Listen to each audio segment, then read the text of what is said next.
Hey guys, Ronald here. If you have a heavily tinted vehicle, just like ours, and it's very hard to see at night time, especially when it's raining because of the heavy tint, I'm going to show you how to open up this part so you can easily reverse at night.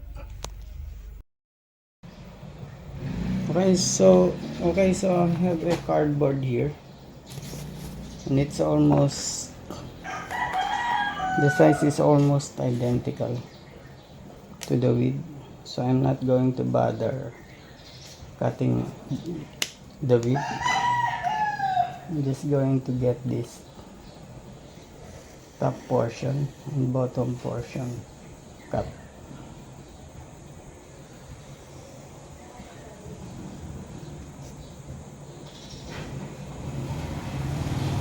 Okay,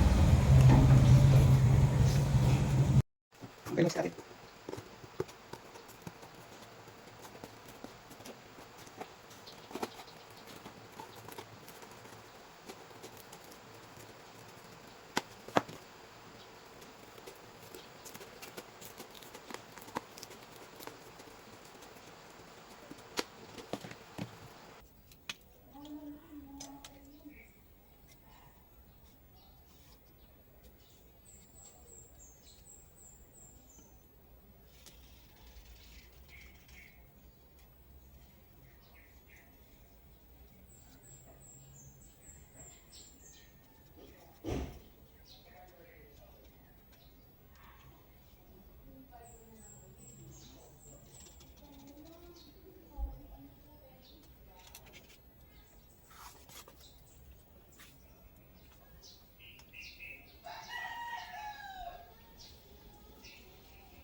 Okay, we'll just clean some of the imperfections. Okay, now this is the part that's tinted, and this is the part that's not tinted.